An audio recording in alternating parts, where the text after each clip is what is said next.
I'd like to call this Legislative Committee meeting to order. Would you please call the roll? Mr. Tucker? Here. Mr. Dudley? Present. Mr. Bowman? Here. Are there any agenda items to be added? Mr. Chairman, I talked with Mr. Hunt about hearing of the citizens, and I thought we were going to add that, but I don't see it here, so. There's a section in the bylaws that talks about hearing the citizens, and there's some research about what other localities do for y'all's discussion. Okay. Thank you. I just want to make sure. Thank you. So do we need to add that to the agenda? No, it's in there. It's in there. Okay. Thank you very much. Okay. Could I get approval of the agenda? Move to approve. Thank you. I'll second that motion. Thank you, Mr. Tucker. All right. Please vote.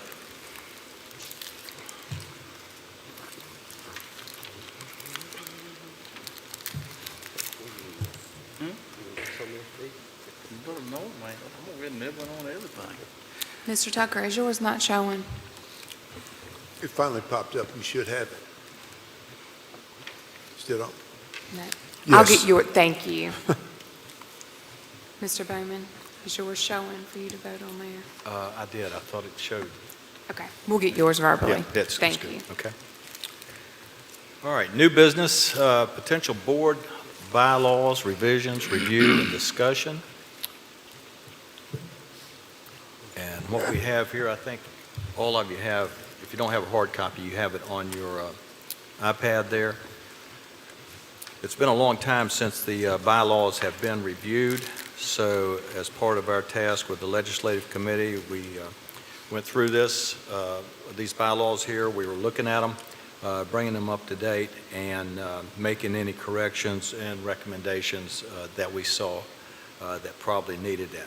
So we'll just walk through page by page on this, and there are some highlighted areas on there where the recommended changes are located, and we will discuss them as we move forward. So is everybody on the revised version of the bylaws? Can you see those? And hopefully you had a chance to review them before you got here, because there's about 14 pages. So just to move things along, unless there are any questions, I'll just walk right through these. Mr. Bowman, can I just interject real quick? Yes, sir. Just for the new people on the board and anybody at home who's following along, just to make it very clear, the board's bylaws are internal rules of governance. This is not staff's baby. This is not the public's baby. This is rules that you guys have cobbled together over many years that allows you to run your organization, your meetings as efficient as possible.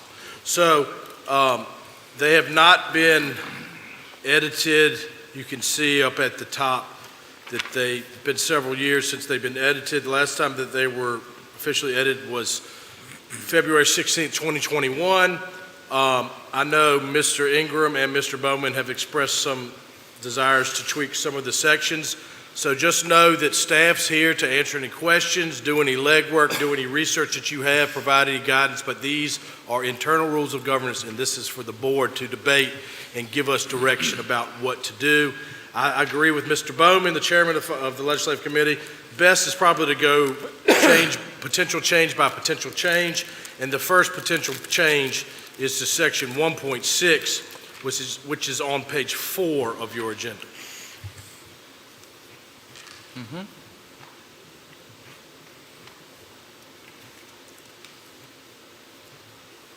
Actually, Mr. Hunt, I think we had one under the 1.6 board benefits. We had a change there.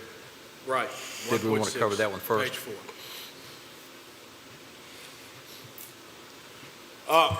Mr. Bowen, these are your suggested things, so I'll let you do the talking. 1.6, it appears that you desire to change the monthly reimbursement for travel from $350 to $500 per month. That's correct. Thank you, Mr. Hunt. So since these have not been updated in a long time, I recommended that we increase that for the mileage based on the current cost of fuel and wear and tear on the vehicles. So is there any discussion on that? Okay. Thank you. We'll move on then. Mr. Okay. Chairman, Yes. excuse me. We're currently at 350 max. Is that correct? That's Monthly correct. that's in-county travel. That's correct. I think all of us keep up with our mileage and turn them in at the end of the month. 99 times out of 100, I do go over. If we pass it, or if it does not pass, I don't have a heartburn with either one. I do. I see where you're at there. Yes, sir. I understand. You know, I don't know.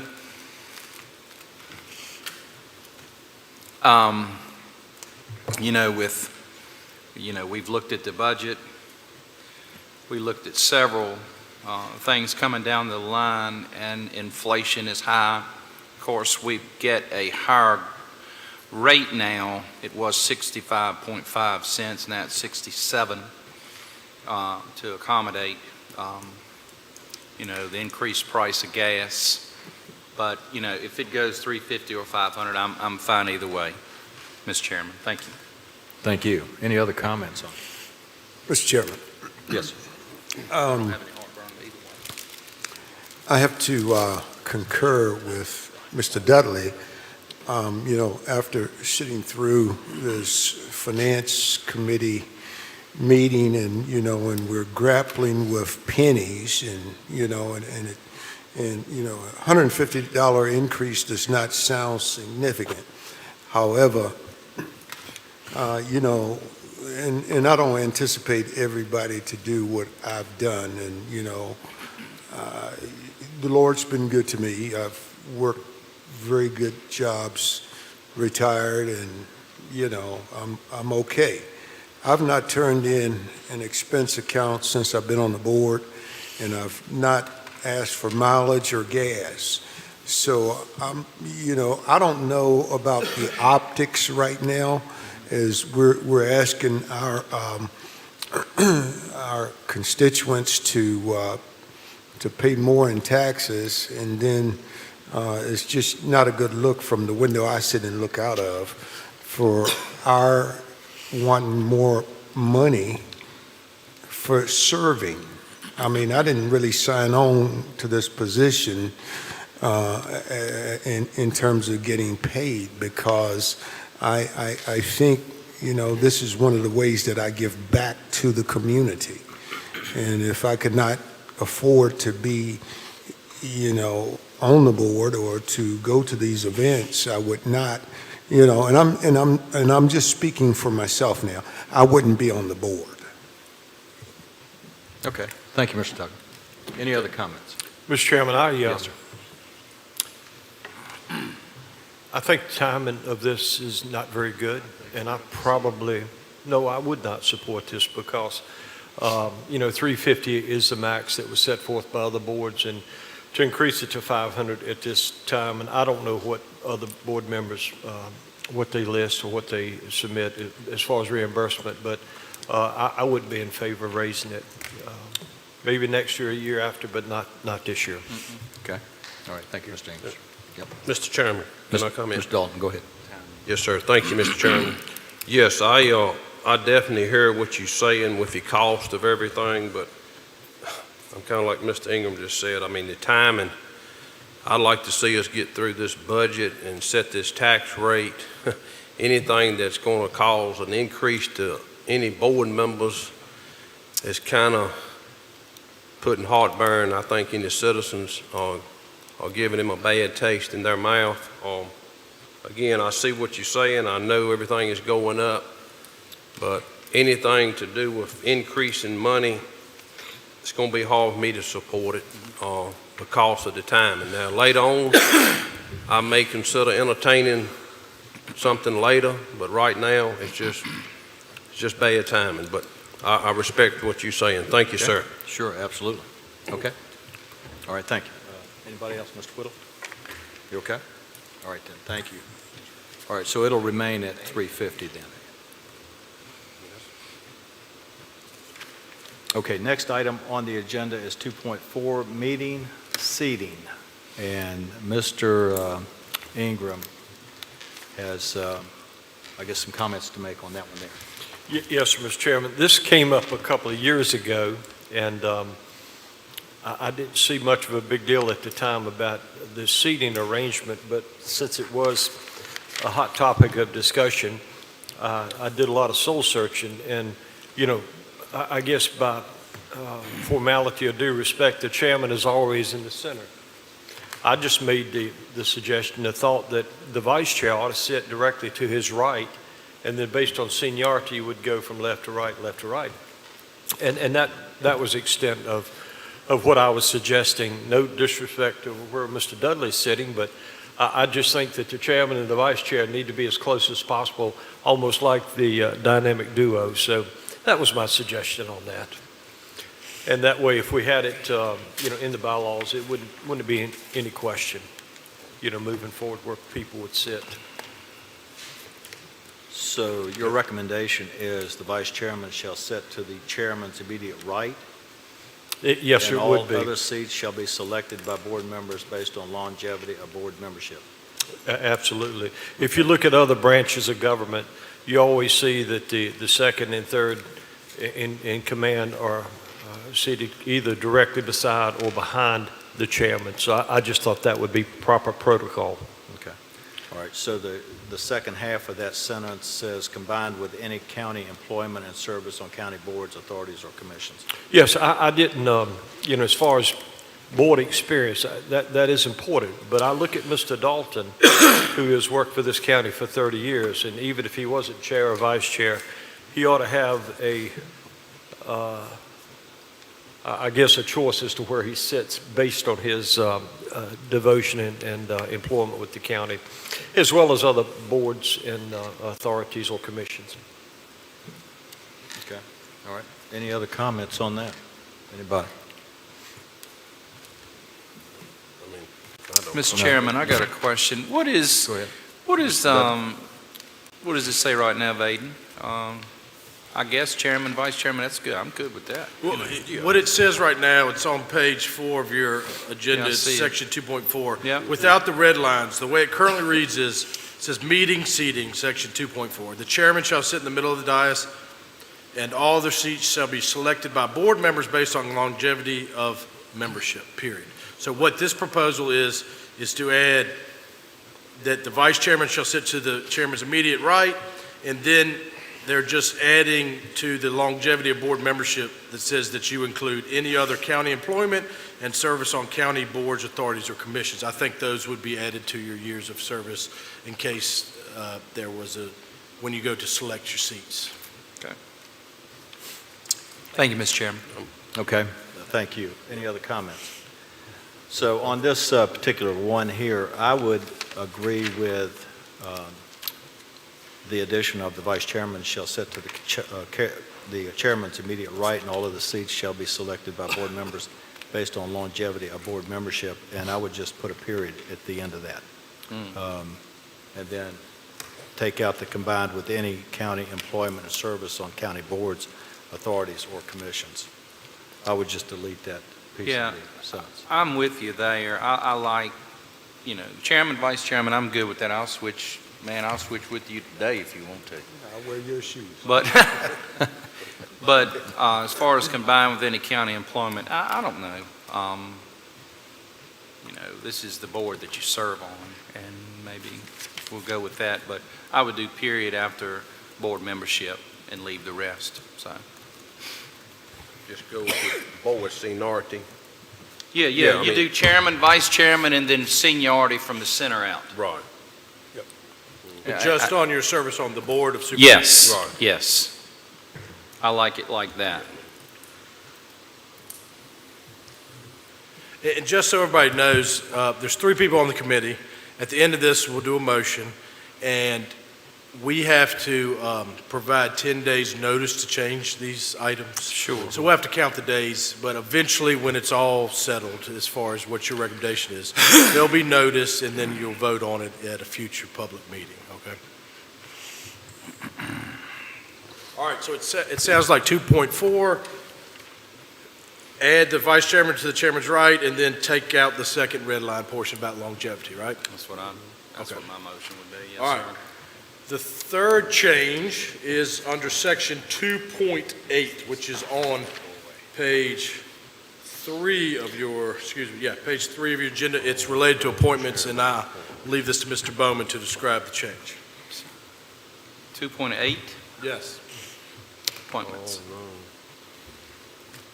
On page 3. I got you. Got you. Page 3. All right, under 2.8, appointments, all non-chairman appointments to boards, committees, and other entities shall occur during the board's business meeting.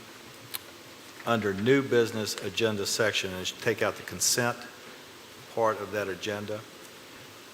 And it reads, unless a board member, following a second and an affirmative majority vote, reviews or removes the same to the board's new business agenda section for more discussion and/or potential action. So it's just taking it off of consent. Right now, when we make Unpack that for us a little bit. There we right go. now, when we make appointments that are full board appointments, right, it goes on the consent agenda. And if anybody has an issue with what the recommendation, the packet is, you can push that, take that off and do it in new business. Pull it out and do discussion. What I believe, and I don't want to put words in your mouth, Mr. Bowman, is you desire to do all appointments as new business because it gives you the opportunity to introduce and get to know the person that's getting appointed to a new county board or commission. So that's just basically the change. And now that you read it, we probably need to take out that section about unless the majority of the board passes. But what you, ostensibly, you want to just make appointments no longer be under consent agenda and be under new business of the board's business meetings. Absolutely. Thank you. Mr. Chairman, and this may be more for Vaden, but these potential appointees, they submit a resume, is that right, to the board? Yes, this is really Ms. McCluster's expertise, but they submit a letter of interest, and then it's vetted, and then you vote on it. You can either do everything under new business like Mr. Bowman desires, or you keep it the same, and then you agree to recognize them during presentations or something. But, I mean, this is up to you. How you want to receive and appoint people and notify the public about the new appointees.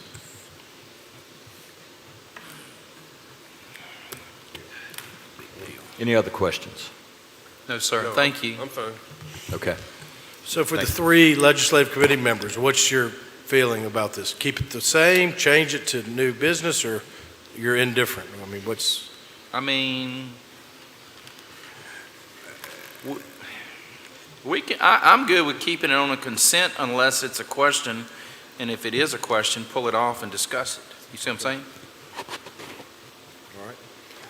That's how we. Let me ask Mr. McCluster a quick question. This says non-chairman appointments, so the remainder of the board actually selects within their district. Am I correct about that for some of these appointments? For the majority of the appointments, they are district-specific. However, we do have several that are full board appointments. Okay. But what the nuance is yes, the other board gives great deference to somebody's appointment from their district.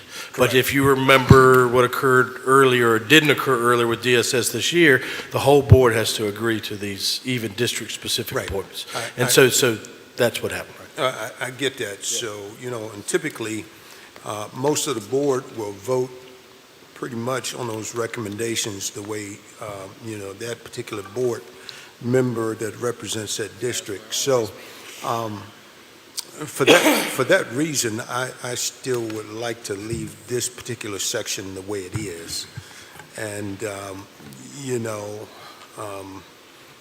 and then in the interest of time, Lord knows we spend enough time in meetings, but I think if we start doing that and start moving it to, new business, it's going to be time consuming just in some of our meetings when it can be, on the consent agenda and just move forward. You have their statement of interest, you have their resume, you have the recommendation from the board member. So for time constraints. I mean, I kind of think I hear what you're saying in that, but I think we're better off just leaving it on consent and move forward. Let me just clarify it for you, Mr. Tucker. Okay. These folks that are coming on to these boards and commissions, it's putting them out here so we can see who they are. So we have a face to a name. We don't have to read their resumes. We're just acknowledging the fact that they're volunteering, they're coming on forward, and that's what we're doing. That's all we're saying. I think it means more to them to come before the board, and we recognize them versus being put on a consent agenda. Yes, sir, Mr. Chairman. I'm sorry. Vic, do you have your hand up? I'm sorry. I sort of like this because when you throw this into the consent agenda, it's a hodgepodge of things that we vote on. And very often after meetings, I'll have people or citizens ask me specifically about different things because we didn't specifically address it. And I think an appointment, whether it be a chairman or otherwise, is somewhat prestigious, and it's a nice thing. And I like the possibility of publicly introducing this person and maybe giving a little bit about their background and thanking them for their willingness to serve. So I do like that as a standalone new business item. Any other? Yes, Mr. sir. Dudley, go ahead. Mr. Chairman, I think it was years ago, four years ago, we was actually meeting over in the courthouse, and many of you know Nathan Hawker. You served with him on the Planning Commission, and then there was another guy that I had appointed. Well, generally, if it's somebody brand new that's not being reappointed, but at the first appointment, I will ask them to come to the meeting and watch the vote, and I'll give a little resume on them. Timmy Reynolds is one. But, yeah, I have them, if they're brand new to a board, then I'll have them come, and I'll give a little resume, tell a little bit about them. That's good. If we're reappointing somebody, not necessarily unless we have a complete different board. Most boards are 4 years, or some of them are year to year. But, you know, I like it under consent, but, you know, we'll see how it goes. All right. Thank you, Mr. Dudley. Yes, Anybody sir. else? Thank you. I'm sorry. Anybody else? Any comments? All right. What does the board think? All right. So as far as at the end, when you have to make a motion for the three people, you've got, obviously, Mr. Bowman is for moving them to new business. It appears, Mr. Dudley, that you're okay with the first time they're appointed doing it at new business, but every other reappointment you would just put on consent. Is that? Just get reappointment, put it on a consent. They've been there 4 years Okay. or a year. People have seen them maybe the first time. That's how I've done the folks in the past. I'll bring them there, have them stand up in the back and introduce them, stuff like that. Okay. Consent agenda, I'm good with that. All right. I think that's a good compromise. I can live with that. If they're a brand new appointee, then yes, let's bring them out, let's recognize them, but we don't want to get into the redundancy of, people that are serving, multiple years. Yeah, so I'm good there. Okay, all right. So that's the compromise, That's a good right? compromise. Yeah, Okay. yeah. I think the motion I'm would fine be, with it. I mean, I'm not a committee member, but yeah, I'm at fine. their first appointment, do put it on Okay. new business, but, as they go in and reappoint it, just put it on the consent and move on. Yeah. All right. The next change is 2.11, which is page 4 of the bylaws, but page 6 of the agenda. And that's about hearing of the citizens, and Mr. Ingram had a desire to examine potentially changing this. And after he says his piece, I will walk you through some quick research I did about how localities deal with hearing of the citizens that surround us.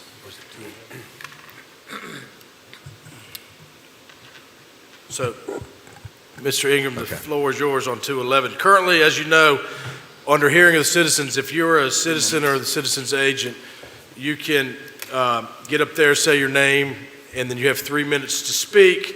It's a 45 minutes max. You can only speak one time at a meeting under hearing of citizens, and that's kind of the restrictions that we have. Other localities deal with this much differently than us, and I think Mr. Ingram desires to potentially explore changing some aspects of our hearing of the citizens. I think this actually started back in 21, that I asked Mr. Hunt to look into this, and so I know government moves sort of slow, but this might come as a surprise to some of you guys, but it's like every month I get attacked for one reason or another. Either I didn't put the toilet seat down or some kind of nonsense. And I am a constitutionalist. I believe in every aspect of the Constitution, and I do not think we've outgrown it. But I think there's a certain amount of respect and common courtesy and decency and acting like a responsible person that is reflected in our code of ethics as well as our model of excellence. So having said that,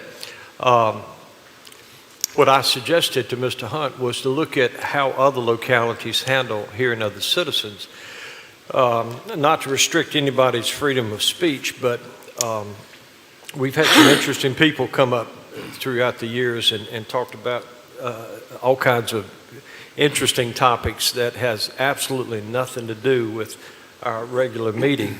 So, one possibility would be to limit what is said based on what's on the agenda, and that can be somewhat subjective. But on the other hand, I also submitted that if a person is appointed by this board, whether it be by the collective board or by the chairman, that they adhere to the code of ethics that they signed. And the model that we all have signed at some time or another specifically says, and this is an oath, it says, I will recognize the worth of individual members and appreciate their individual talents, perspectives, and contributions. Help create an atmosphere of respect and civility where individual members, county staff, and the public are free to express their ideas and work to their full potential.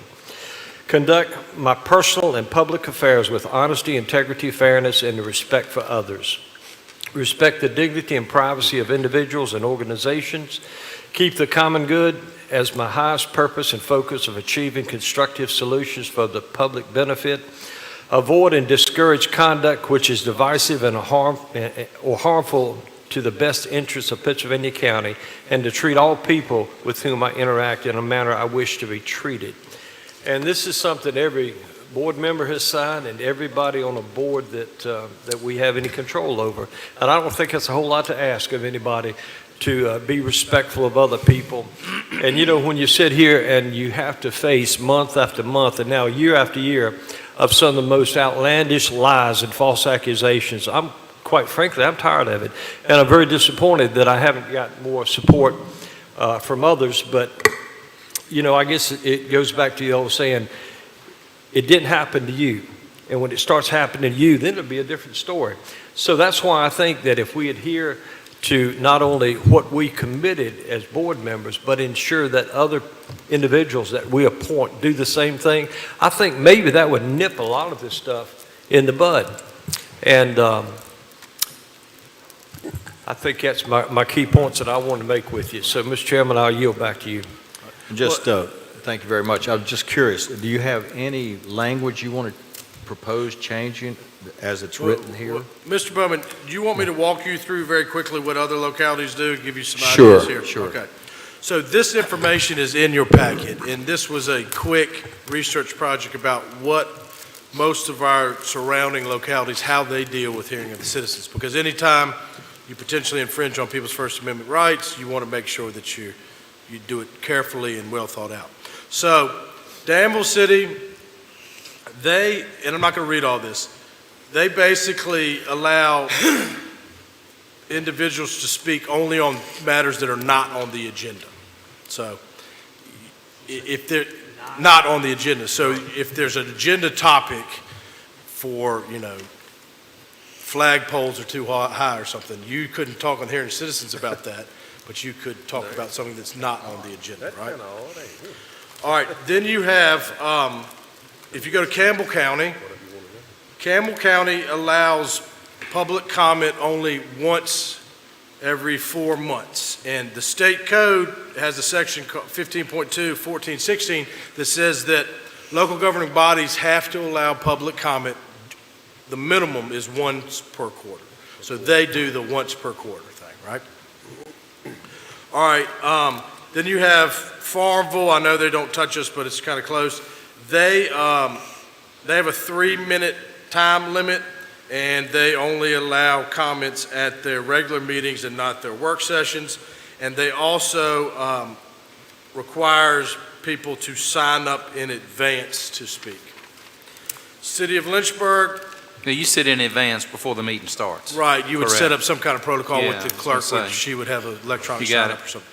City of Lynchburg, they have meetings twice per month. They allow public comment at each meeting, which is interesting, is their agendas are posted on a Thursday, and you have until Friday to sign up to speak during written requests to their clerk. So that's a tight window where you have to sign up. And here's the interesting thing they do, is they don't allow a topic that has been spoken about during the public portion of the hearing of the citizens to be discussed again for 3 months. So I guess they don't want the bad penny coming every month and talking about his or her pet project, right? Okay, then, interesting, they have a section that speakers have to abide by called prohibited conduct. And basically, I won't list all of them, but quickly, you're not allowed to campaign for public office. You're not allowed to promote private businesses when you speak. You're not allowed to use profanity or vulgar language. And number 4 is interesting. You can't use language which insults or demeans any person or which, when directed at a public official or employee, is not related to his or her official duties. However, citizens have the right to comment on the performance, conduct, and qualifications of public figures. That's language that's taken right out of a court case. I don't like it. I know some of you are getting your brains beat in, but we live in America and not North Korea, and there's a court case that says that unless they're vulgar or profane or threatening, they can comment on your performance, conduct, and qualifications of public figures. So, 5, they can't make non-germane or frivolous statements. I guess that keeps the real space cadets from just talking about their pet project. They cannot interrupt other speakers or engage in behavior that disrupts the meeting, including but not limited to applause, jeers, cheers, etc. They can't engage in behavior that intimidates others, and they can't address the council on issues that do not concern the services, policies, or affairs of the council or the city. And interesting, in B of their code of conduct, they basically can ban people for a time not to exceed 6 months, and if you do it again, they can ban you up for a year, basically, to not come to the meeting to speak. All right, Henry County, they allow speaking at monthly meetings, but you have to sign up 7 days prior to the meeting with the clerk to speak on a topic.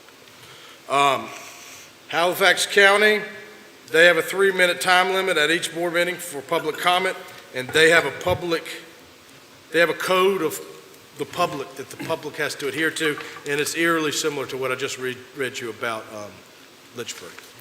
All right, so those are just a quick of what our people around us are doing. So what we as staff need is direction of which way you're leaning or trending. We can wordsmith this. We can make sure you don't run off any legal cliffs here. We just need some direction about where you want to go with your hearing of the citizens when you're balancing protection versus, First Amendment rights of expression. All right, thanks, Mr. Hunt. Any discussion on that? Mr. Please. Chairman, can I make a comment? Yes. I'm not a committee, but I hear exactly what Mr. Ingram is saying. I mean, I've got beat up here, and I reckon everybody else has too. They've been on the board.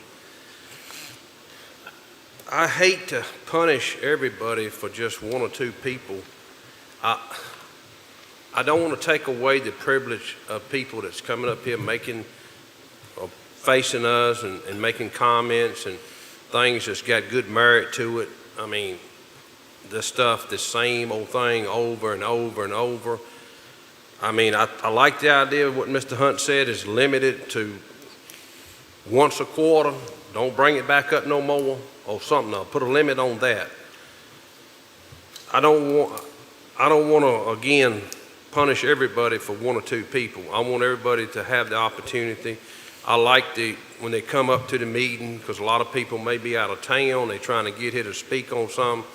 They may not even have time to call in and set it up 7 days ahead of time. I like for them to come in and sign that sheet right over there, and Ms. McCluster has it list and calls off the name and all of that. I like that setup. I do like the part if we could do some language on talking about the same thing over and over, if it's possible. Limited, whatever the law allows, every quarter, Mr. Hunt, or something like that. I mean, I don't know. But that's my 2 cents. Thank you, Mr. Chairman. Absolutely. Thank you, Mr. Ingram. Yeah, thank you, Mr. Dalton. That was some good comments. And this might surprise some of you, is that I like that we give our citizens the ability to come up at every board meeting and say what they would like. You know, we put this 3-limit time frame on each person, which in itself could be controversial. But I guess when you look at, the redeeming value of what people say when they come up, is it something productive for us as a board member?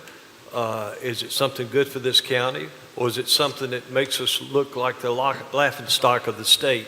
There are people in other localities, and I'm talking about outside the Commonwealth of Virginia, that watch our board meetings just to see what else is going to happen, who's going to say what next. And it's downright embarrassing. And so if you want to know the root of where I'm going with this, is that between police work and politics, I've got thick skin, but I look at the effects that go beyond this boardroom. I look at how people look at this county. I look at how people look at my colleagues, my board members.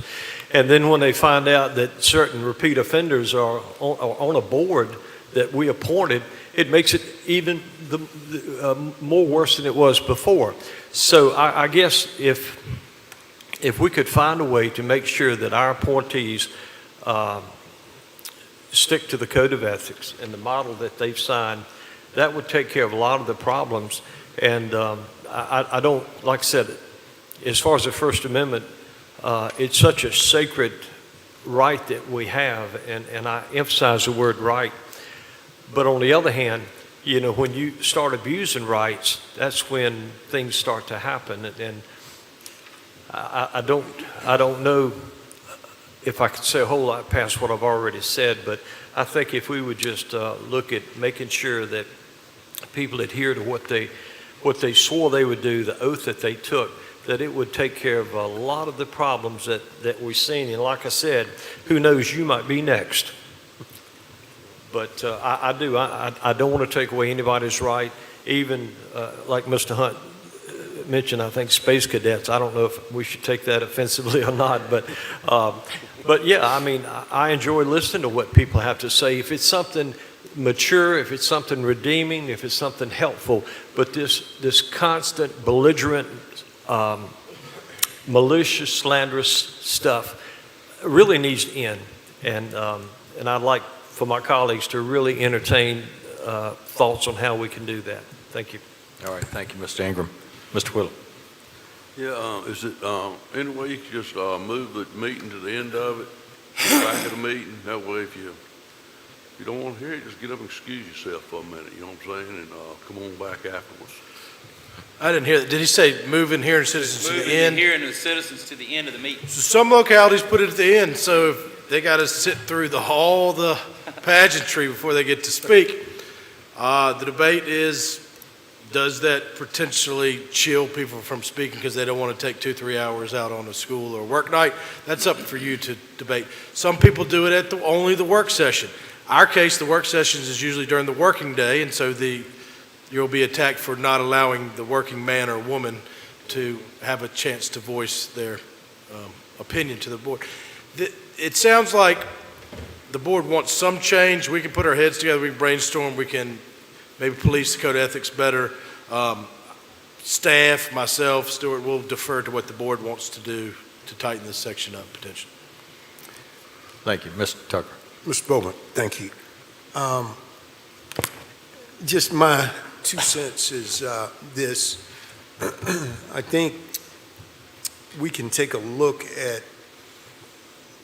a couple of aspects of that public hearing. And I kind of agree with Mr. Dalton. And I had one-off conversations with some of the supervisors about it. One, we can probably take a look at the sign-up sheet to speak. Okay, not only must they sign up, but, create a column for the subject matter, So they have to basically kind of show their hand. You want to address that real quick? Well, we do have a column about subject matter. The issue is sometimes our intrepid citizens game the situation because there'll be a public hearing that's later on, like a controversial rezoning or zoning text amendment.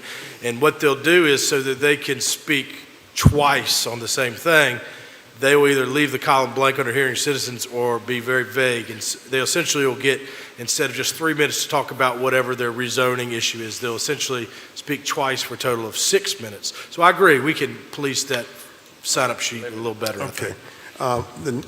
The next thing we might want to take a look at is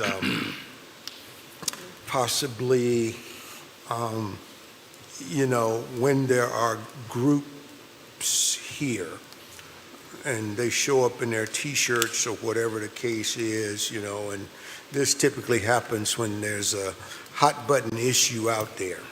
So we can say, hey, listen, if this is a group, I don't know how we identify them, but say raise your hand or stand to be recognized or whatever, and then you ask, is there a spokesperson? And you give them X amount of time to speak for the entire group rather than the redundancy of person after person coming up saying the exact same thing. So that would kind of do that, take care of some of that. And then, I was the recipient of a diatribe in a meeting, and, part of, what we have to do as leadership and, the chairman has to possibly, gavel people down. We give people warnings, and, we have to shut it down that way. But, we have to enforce. My thing is, it's no point in creating new policy, new rules, if we're not going to enforce the ones that we have. Okay?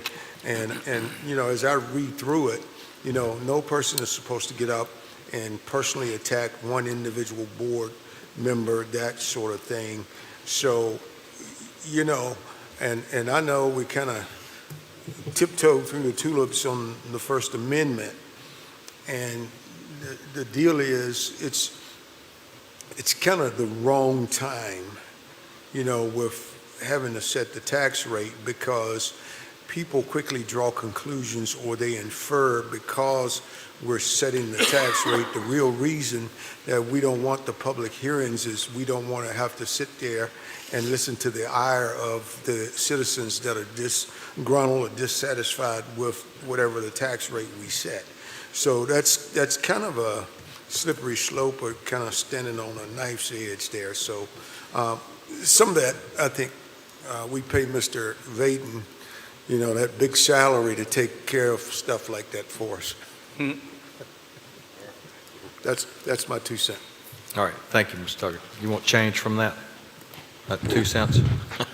Just kidding. No. So, Mr. Dudley, go ahead.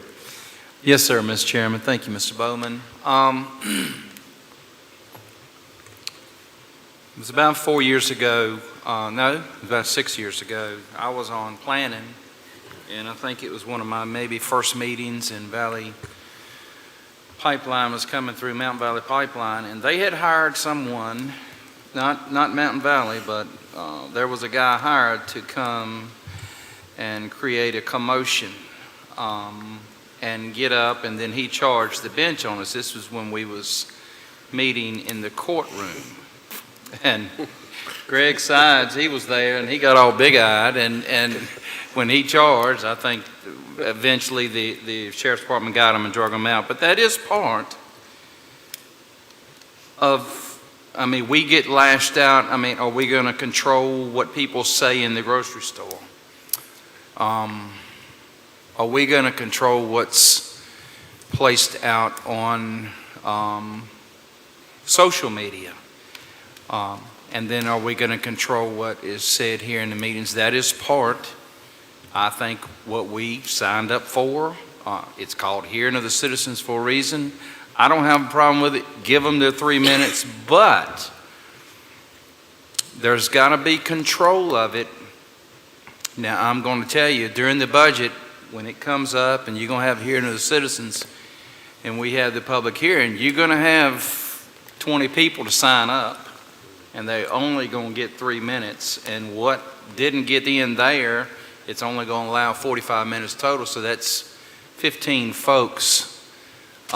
They go to the next meeting. I think we need to gavel control, but I am not in favor of telling somebody what they can and cannot say. I've had them come out against me on votes, and that's okay. Listen, I've got my opinion. You tell it and move on, and it's hard. And Mr. Ingram, I see your point, but at the same time, are we going to take other things from them?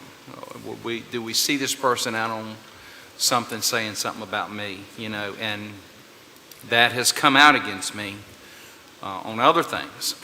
So I'm not really in favor of limiting people's speech. But, Mr. Hunt, I will address this. There has been some meetings where I have seen the same person speak multiple times. And I will say, I think it was several months back. And I just wonder if we can do maybe a little more control there. Because, look, if the house is full and that person signs up first, how fair is it to the person that only comes to a meeting once every 8 months? You see what I'm saying?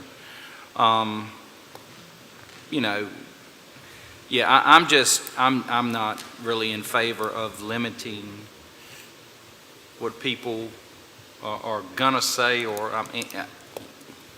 that's just where I'm at.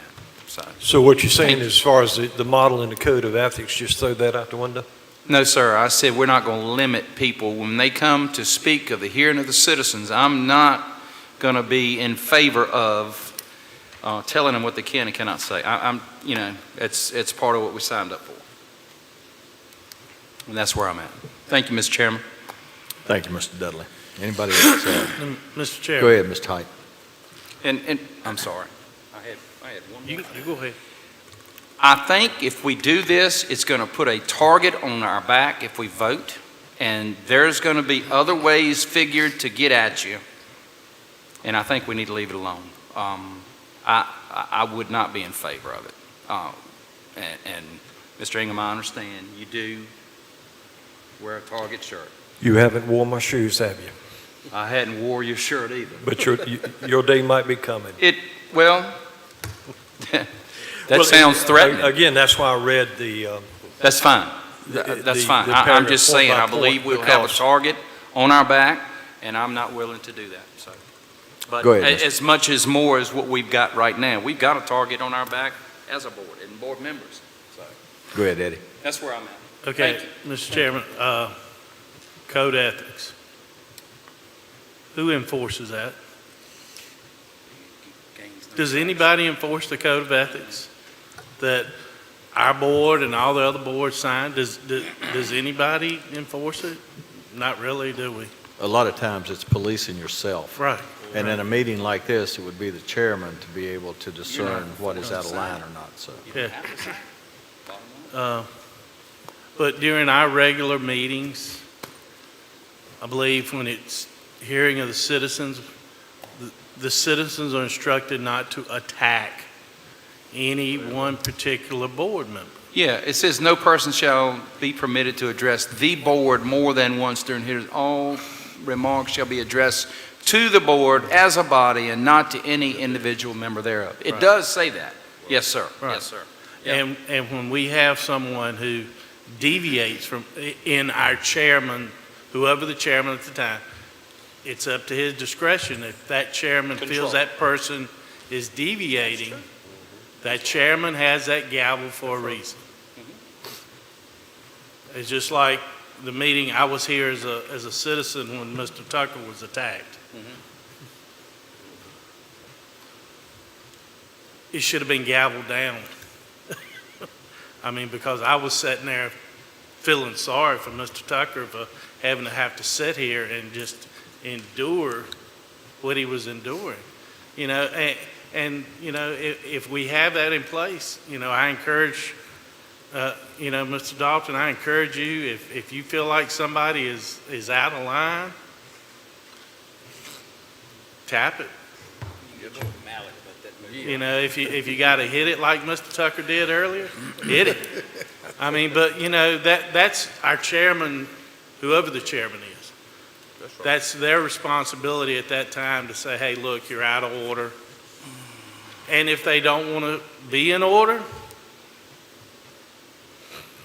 we got people who can help them walk out. Yep.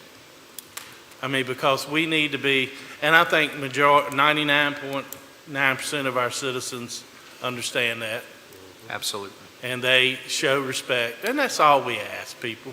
Be respectful. Be respectful. You don't have to like me. And personally, if you don't like me, that's okay with me. You know, I got people that don't like me, and I know that. But, you know, we be respectful to one another. And we as board members, when one of us is attacked, we need to have the attitude that all of us are attacked, I think. And we need to stand behind each other. And I'll stand behind all of you gentlemen up here. If somebody comes and attacks you personally, that's out of line. If you want to attack my votes and attack my comments I make them, that's free game. That is 100% free game. But we shouldn't be going after people personally. And we shouldn't encourage, you know, by letting somebody go after somebody up here personally, it's like encouraging it, you know, shut it down.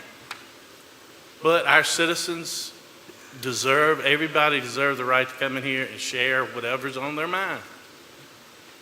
But I don't think they have the right to attack somebody personally. You can attack us for our votes. You can attack us for things we say pertaining to government. But personally, you know, I think that should be off limits. Just my thoughts. Thank you, Mr. Height. Anybody else? No one else. Okay. My final thoughts here on this, and good discussion, I like the exchange, is the monthly citizens' comment, I think, should stay on the agenda, so we give the folks an opportunity each month to come in and speak to the board. I also think they sign up at the meeting, just like we have. I think that's in place. It runs pretty smooth. I like the verbiage that's in 2.11, which is read to the citizens, or it's read at the beginning of the board meeting.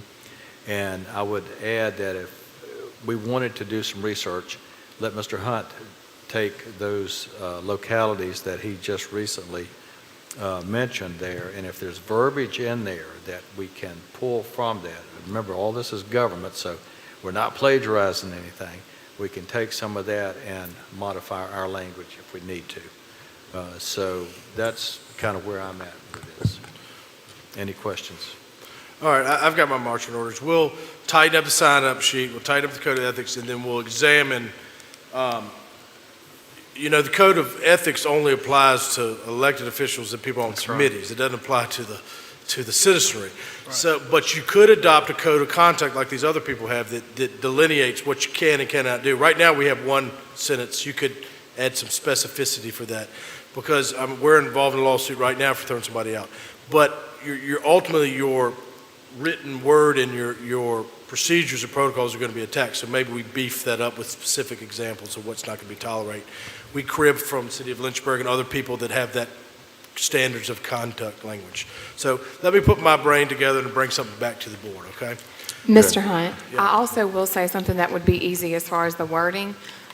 We have the sign-up sheet. If we need to put something at the top of the sign-up sheet I was that going to say says, 2.11. I agree to blah, Yep. blah, blah, that way Yeah. when they have to sign, they should be acknowledging that they agreed to those stipulations on there. That's pretty easy. You could put that code 2.11 on there and have them read that, Right. and that'll be on the sign-up sheet. Or if we develop a itself. code of And conduct. I have no problem with that. Yeah, you could have each individual one sign it, whatever. Yeah, we can do better. I don't have a problem. All right. All right, I Mr. don't want to Ingram. rush anybody, but we've got to motivate and move. I know, I and agree. forward. So- Mr. Ingram's got one other Okay, sorry. point. Good job, Caleb. You know, enforcement is always a question, like Mr. Height was talking about, the chairman exercising the gavel, and from what I've seen, the hammer's not quite big enough. But having said that, we don't really have a lot of control when the citizens come in and start speaking, other than saying, hey, please don't curse, don't be profane, don't be rude, disrespectful. But people that we put on boards, we do have control over. And so I would surely like for us to look at that by assuring that if we put somebody on a board, that they will adhere to this or they would be removed. And that would be a way to enforce that aspect. And we all know where I'm going with that, and enough said. Thank you. Thank you, Mr. Ingram. Okay, Mr. Hunt, you good there? Yes, sir. Good, thank you. The next significant change, and Mr. Bowman, I'll let you run with this. If everybody turns to page 8 of their agenda, which is actually page, I believe, 6 of the bylaws, there's some proposed changes of or related to board committees starting at section 4.1, 4.2. Okay, thank you, Mr. Hunt. So on 4.2, the recommendations you see in front of you are at the board's reorganizational business meeting, which we will call now the January business meeting, or at any other appropriate times, membership to the above standing committees and the following entities shall be appointed by the board chairman for a specific term of office as determined by the chairman. The added verbiage is no board members shall serve more than 7 boards or committees at once. All board appointments shall be limited to 1-year term. No board member shall serve more than 2 consecutive terms on any board/committee. Now, that being said, those committees there from A through Q, the first committees there, the A, B, C, and D, are actually standing committees, and they are part of the standing committees that are already been identified. So they shouldn't be in this list on there. These are special committees then from C through Q, and on the back, the next page, there would be the Stanton River Regional Facilities Authority, the Tri-County Lake Advisory Committee, and we need to add the Danville Utilities to that list also. So what we have there in essence is under the regional special committees, there are a total of 16 committees there, recommending one person be the point of contact for each one of those committees when we're making assignments.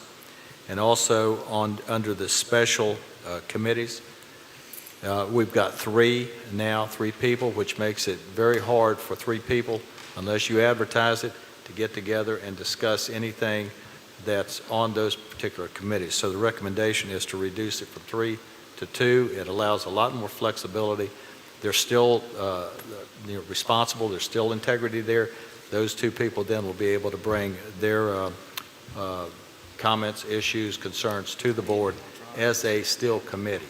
But as it is right now, in order to have 3, you have to have a public announcement out there, and it would mean basically it's just showing up at a certain time, certain place, and having that meeting. But I think for flexibility purposes, reducing it to 2 people is probably the way to go.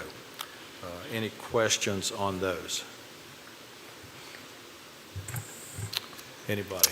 Mr. Tucker? Mr. Chairman, thank you. First off, and I'm looking at a red line copy here, but at the board's reorganization meeting, I think January business meeting, to change it to a January business meeting is a little bit too late in January to actually kind of set the docket, if you will. So I'm kind of in favor of, leaving that as is in terms of the reorganization meeting. And then I have to take a look at, some of the other language here. No board members shall serve more than 7 board committees at once. Well, I don't think, and I hope we don't have anyone serving on more than 7 boards, or even 7 boards for that fact. And the appointees shall be limited to 1-year term, and no board member shall serve more than 2 consecutive terms on any board or committee. I don't know that I'm in favor of that, because some of, I think it's, if the majority of the board puts the chairman in place, they have, all the, I guess, trust in that chairman's insight to be able to make these appointments. That's the way it's been done. I think some of the appointments, when I first came on the board, were not spread out as much, and I had said that. But at the same time, and I get it. There are coveted positions on the board that people want to serve on, okay? Namely RIFA, with the, Danville, Pennsylvania County Collaboration for Economic Development. But you have people on that board like the Honorable Sherman Saunders that's been on that board since its inception. And, I think to be fair, not everyone is going to want to serve on that board. Case in point, the Finance Committee. This year I'm the chairman of the Finance Committee. The timing is terrible to be the chairman. I don't get to coast. You follow what I'm saying? So, to say that, one person can only serve 1 consecutive term and only 2-term limit, a 2-year term limit, I don't think that's wise, because I think, if a person has experience in that field, that area of expertise, then for the betterment of the county, why would you switch horses kind of in midstream? Yeah, I'd love to give up the Finance Committee, but I think I owe an obligation to the county to do the very best that I can. With RIFA, I think it's important, as you establish the relationships on that RIFA board, and also with economic development, your Matt Rose of the world, your Corey Boube's of the world, and that particular team, I think that continuity is important, as we gain insight. To just put a brand new person on that board, if you think acronyms are difficult, when they start talking about, Project Big Dipper and Project, Red Line and all of that kind of stuff, now that's tough to keep up with. Okay, you got, hold up, stop the presses, what are you talking about? Mm-hmm. So some of the things that we are working on this year may not come to fruition until 2 years down the road. So for those reasons, I just don't see the necessity of changing it. And I, there's a reason the board elected the chairman. So I'm going to trust that the chairman is going to be fair, equitable in his appointments to these committees. But I just definitely don't like that language. I apologize. Thank you, Mr. Tucker. The reason, one of the reasons there is exactly the opposite of what you just said, and it's to give people training. It's to cross-train this board, give them the opportunity to learn more about what other committees, commissions, and boards do versus being on one for 4 years and not knowing anything else about any of the others.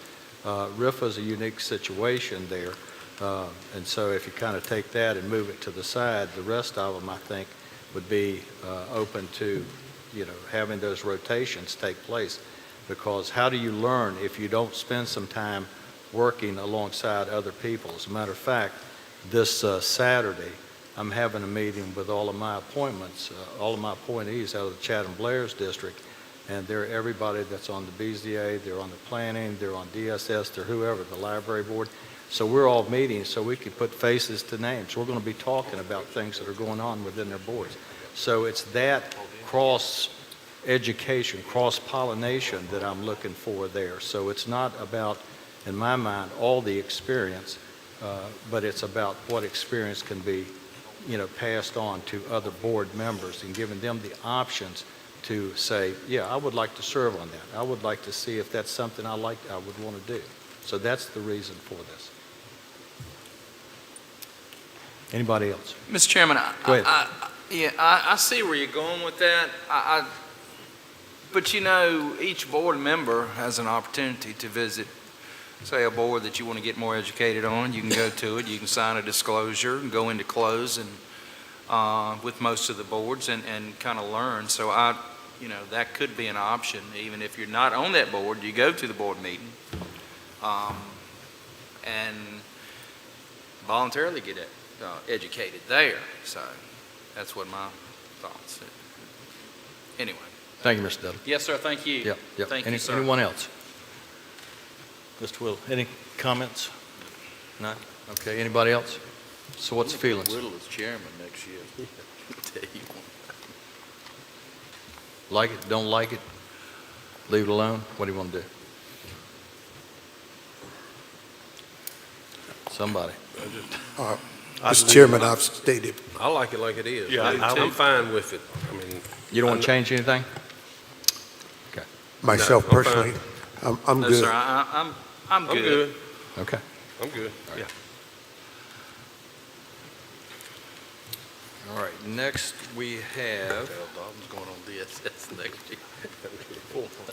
4, 5. What do we got here on 4, 5?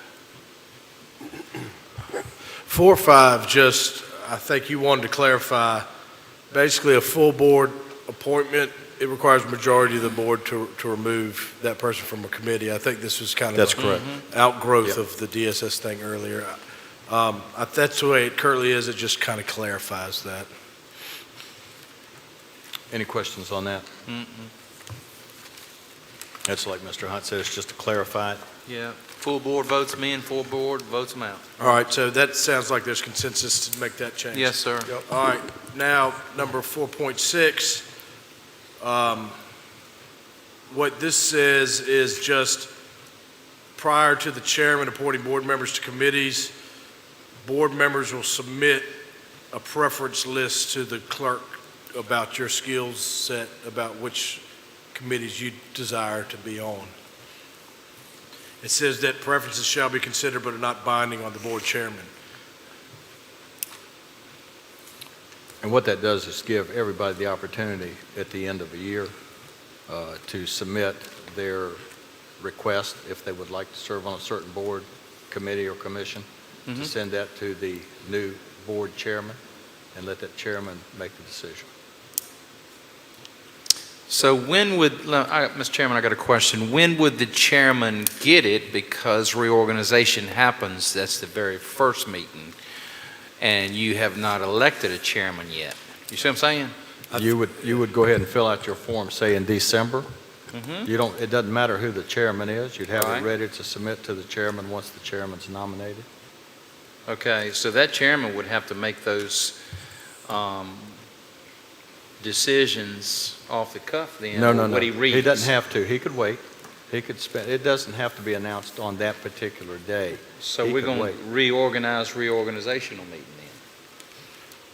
then? No, you're still going to elect a chairman and vice chairman. Yeah. I think the theory that Mr. Bowman, and this is a board decision, not a Uh-huh. staff decision. I think the theory was you elect a chairman that first week in January. You know, we do it the Wednesday, Yeah. Thursday night.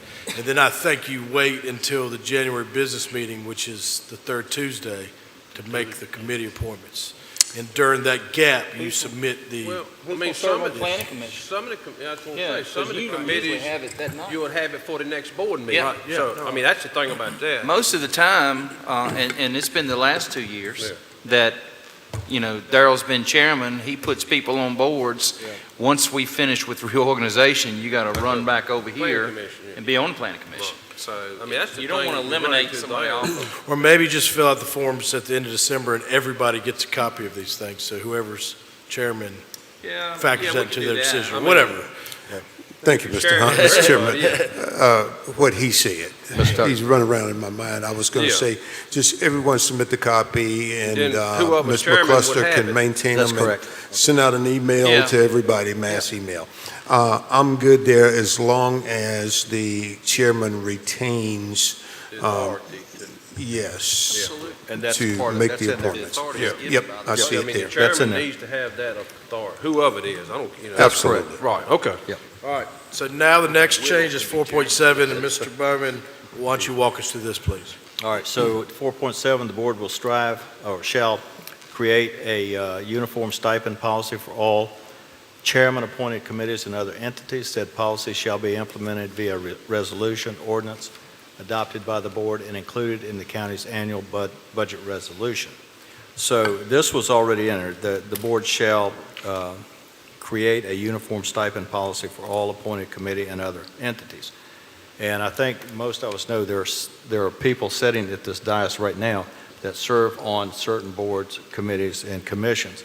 And what this does, and I've got this in front of you, is actually formalize this particular appointment here.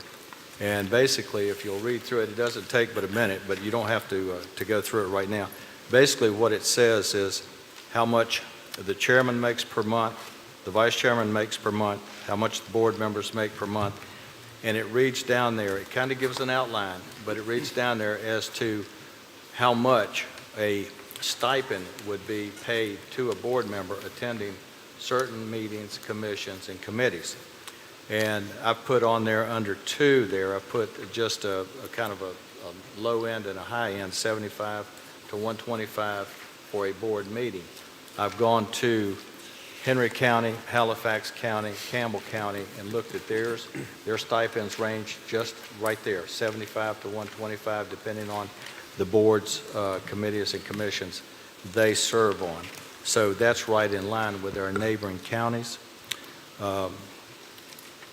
You can read through this. It's not hard reading, but if you look on 9, the supervisors who are assigned to the following standing committees will not receive any stipend attending these meetings as part of the monthly payment paid to the supervisor, which is what I just went over with the chairman, vice chairman, and the board members. Only mileage to and from the meetings will be paid. And then here's where the maximum of 2 supervisors per standing committee. So moving from 3 to 2. So that, I think we need to firm that up and make sure that that's the way we want to go with that. But I'll list those. It's the finance and insurance, personnel, property, buildings and grounds, legislative, the naming committee, computer, radio, telecommunications, the Board of Supervisors, school joint liaison, and the solid waste. So those are your standing committees. The 10, number 10 there, the supervisors who are assigned to the regional special committees will receive a stipend and mileage to and from the meeting. Attending these meetings is a requirement to maintain close working relationships with adjoining counties and districts within the geographical region. Maximum of 2 committees per supervisors, and this can be modified to increase or decrease with full consent of the board. Again, what it does is make sure this is equal and there's equity across the board. People that want to serve on these boards and committees and commissions, they can do that. They should be able to voice their support for these and say, this is where I would like to be based on my experience. And if you'll look at that list, it's the Dan River Business Development Center, the Danville, Pennsylvania Regional Facilities Authority, Fire and Rescue, local elected officials, Metropolitan Planning Commission, Pennsylvania Community Action Agency, the Pennsylvania County Planning Commission, Roanoke River Basin Association, and the Danville, Pennsylvania County Local Emergency Planning, Pennsylvania County Department of Social Services Board, Virginia Association of Counties, West Piedmont Planning District, Community Policy Management, and the Pennsylvania County Industrial Development Authority. So those are the regional special committees that all of us serve on in one shape, fashion, or form. So that's what this is. And again, it's to basically formalize the stipends for the commissioners, supervisors serving on these particular boards and commissions. And I'll be glad to try to answer any questions you have. Anybody? You jump right in, bro. Keep on. And this, if it's voted on, it would not take effect. We would have to settle on a stipend, and it would not take effect until the 1st of July.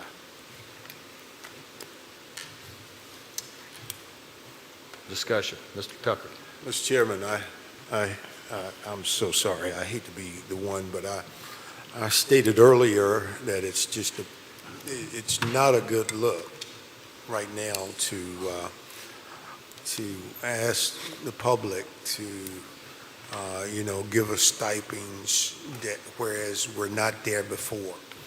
So as to attend meetings, that sort of thing. So I'm going to defer to my colleagues, but I'm just kind of playing devil's advocate and precautioning everybody that right now with raising it again, setting the tax rate is just not the time, and the optics are not going to be very good for us.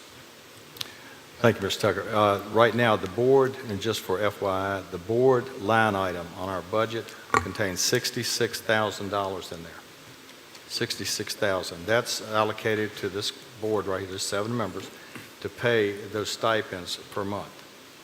And to increase it, and this is a 4-year, 12 months, to increase it to what I've outlined right here would be roughly $14,000 additional, and that would carry it through a 12-month period. So 14 to 15,000. So it's up to about 80,000, and that's probably just under what a department head in Pennsylvania County makes right now. So you're getting 7 people here getting paid roughly $80,000 a year.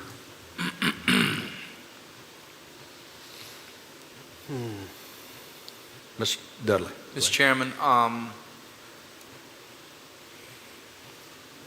let's see, the last time that our board actually got a raise, we actually had to vote on it, vote our own raise. I think it was it 2021, Vaden? Something like that. There are, right now, we're 2020. tied to a chart in the state Yep. code that's based on And- population. Yeah.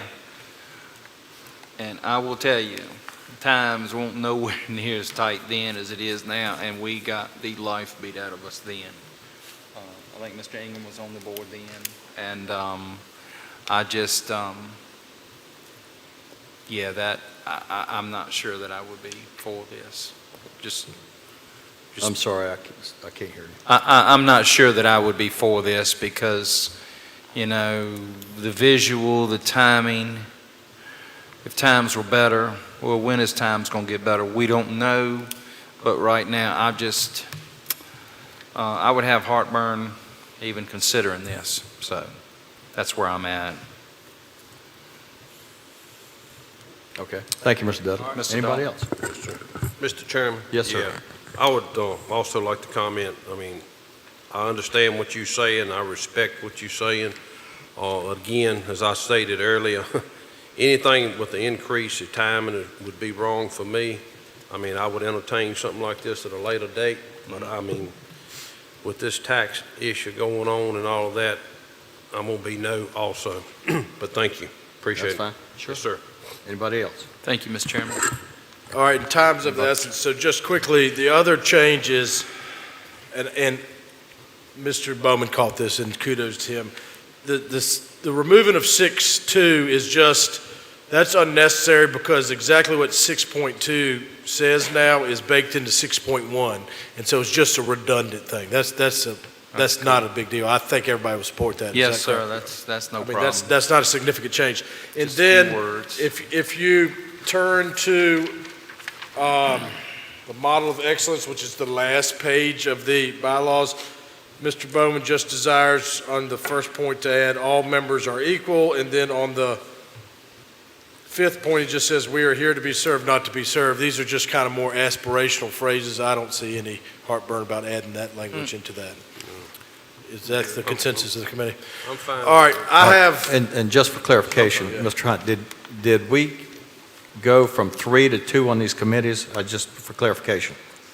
I think that got shot down. Yeah, I think it stayed the Do you want to same. leave it at 3? just keep it Yes. to 3, yes, sir. All right, and the reason I, am promoting that, if you will, is Mr. Tucker, Mr. Dudley, and myself are on the sir. legislative committee, and we did not meet at all. Had there been 2 of us, we could have done that. The same thing goes for the finance committee. There's 4 on there. I don't know, Mr. Tucker, if you met with all 4 of them or not at one time. So that's the reason for reducing the numbers down from 3 to 2, is to give you that flexibility in order to meet. No, I think, with the Finance Committee, it's worked really well. 2 supervisors, under code can only be in the same room at the same time. And at the end of every Finance Committee meeting, I have Ms. Van der Heide to send out an email to all of the members on the Finance Committee, and then I will follow up with a telephone call and share with them what we actually went over. So even though we cannot meet face to face, the technology exists so that we can communicate, and I think we've done that. Yep. But I think you need 3 people on a committee, because when there comes time to vote, you need an odd number anyway. Who's going to break it down to bring it to the board? Okay, any other comments? No, sir. Thank No, you, Mr. sir. Chairman. Let's see, potential matters from committee members, if any? Any I'm committee good. members? Okay, Board members, then board this members. meeting is adjourned. Thank you, sir. Thank you, sir.